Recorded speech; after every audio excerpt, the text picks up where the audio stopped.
Hello friends, मैं हूं पंकज और आज के इस वीडियो में आपका स्वागत है। 12 जून 2025 अहमदाबाद के सरदार वल्लभ भाई पटेल एयरपोर्ट पर एक नॉर्मल फ्लाइट रेडी होती है टेक ऑफ के लिए। इस फ्लाइट में 230 पैसेंजर और 12 क्रू मेंबर थे, लेकिन जैसे ही ये प्लेन टेक ऑफ करता है रनवे नंबर 23 से, उसके कुछ सेकंड बाद ही प्लेन के दोनों इंजन बंद हो जाते हैं, जिस वजह से प्लेन को थ्रस्ट नहीं मिल पाता है और वो एक मेडिकल स्टूडेंट्स की बिल्डिंग पर क्रैश हो जाता है। इस प्लेन क्रैश की केवल दो ही वीडियो सामने आई हैं। पहली जो कि प्लेन टेक ऑफ कर रहा है रनवे से, और दूसरी ये वीडियो जो कि एक लड़के ने की थी, पर उस लड़के को बिल्कुल भी आइडिया नहीं था कि ये प्लेन क्रैश भी हो सकता है। अब इन्वेस्टर इस वीडियो के आधार पर ही ये पता लगाने की कोशिश कर रहे हैं कि हादसे की असली वजह क्या थी। वीडियो को अगर गौर से देखें तो प्लेन का रैट डिप्लॉयड हो चुका है। ये रैट तभी डिप्लॉयड होता है जब प्लेन के दोनों इंजन बिल्कुल बंद हो जाते हैं। ये रैट एक तरह का टरबाइन फैन होता है जो कि प्लेन को उड़ा तो नहीं सकता,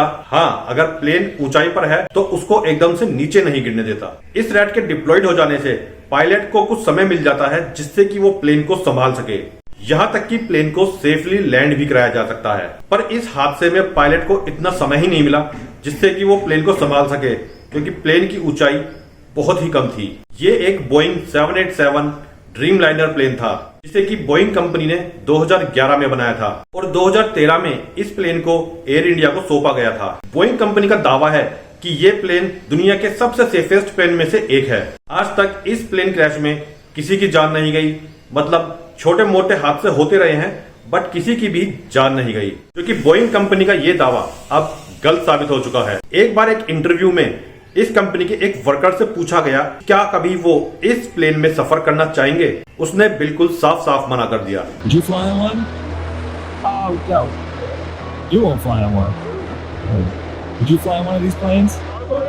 No, I would fly one of these planes. You wouldn't? Why wouldn't you?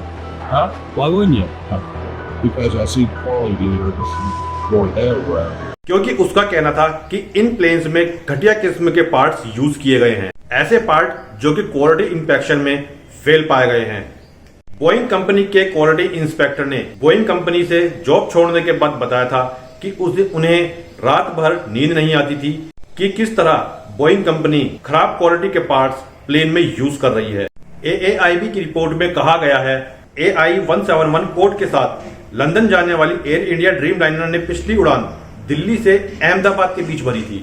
उड़ान के ठीक बाद पायलट ने स्टेप POS XDCR नाम का तकनीकी अलर्ट के बारे में रिपोर्ट दर्ज कराया था। इस अलर्ट का मतलब था विमान का बैलेंस बताने वाला सेंसर फेल हो सकता है। यह सेंसर बताता है कि विमान का हॉरिजॉन्टल स्टेबलाइजर पिच बैलेंस बनाने वाला पिछला विंग किस पोजीशन में है। ये डेटा अगर सही ना मिले तो ऑटो पायलट, पिच कंट्रोल और स्टॉल प्रोजेक्शन जैसे अहम सिस्टम गलत कमांड देने लगते हैं। टेक ऑफ जैसे क्रिटिकल फेज में ये गलती हो सकती है, लेकिन क्रिटिकल अलर्ट के 1 घंटे बाद टेक ऑफ करने की परमिशन दे दी जाती है।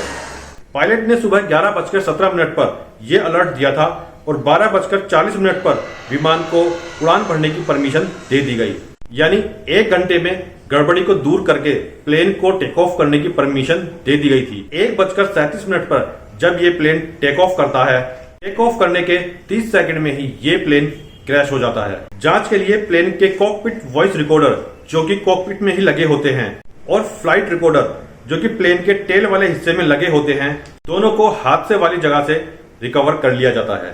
कॉकपिट वॉइस रिकॉर्डर में कॉकपिट में हो रही बातचीत का रिकॉर्ड रखा जाता है, जबकि फ्लाइट रिकॉर्डर में प्लेन में हो रहे इलेक्ट्रिक फंक्शंस का रिकॉर्ड रखा जाता है। इन दोनों रिकॉर्डर्स का डेटा आपस में मैच करके देखा जाता है कि हादसे की असली वजह क्या थी। जैसे कि इस हादसे के कुछ सेकंड पहले एक पायलट ने दूसरे पायलट से कहा था कि तुमने फ्यूल कट ऑफ क्यों किया, तो दूसरे पायलट ने रिप्लाई दिया कि मैंने नहीं किया। फ्लाइट रिकॉर्डर के डेटा से चेक किया जाएगा क्या वाकई में ही फ्यूल कट ऑफ हुआ था। इसकी रिपोर्ट आने में कम से कम 1 या 2 साल का समय लग जाता है। कॉकपिट वॉइस रिकॉर्डर के डेटा को मैच किया जाएगा फ्लाइट रिकॉर्डर डेटा से और देखा जाएगा कि जिस समय पायलट फ्यूल कट ऑफ होने की बात कर रहे थे, क्या वाकई में उस समय फ्यूल सिस्टम कट ऑफ हुआ था। अभी तक केवल कॉकपिट वॉइस रिकॉर्डर के डेटा से ही पता चला है कि प्लेन्स का फ्यूल सिस्टम बंद हो गया था, जिससे दोनों इंजनों ने अपनी पावर खो दी थी, जबकि फ्यूल स्विच थ्रस्ट लीवर के बिल्कुल पास ही लगे होते हैं। दोनों स्विचेस इस तरह से डिजाइन किए जाते हैं कि अगर गलती से भी इन स्विचेस पर किसी का हाथ लग जाए तो भी ये स्विच बंद नहीं होते, क्योंकि इन स्विचेस को मूव करने के लिए हल्का सा ऊपर उठाना होता है। उसके बाद ही ये स्विचेस मूव किए जा सकते हैं। इसीलिए पायलट्स की तरफ से कोई इनपुट फेलियर दिखाई नहीं देता है। भला पायलट्स ऐसा क्यों करेंगे?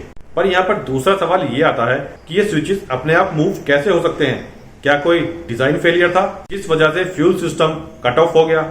ये सब जानने के लिए थोड़ा वेट करना होगा जब तक फ्लाइट रिकॉर्डर का डेटा नहीं आ जाता।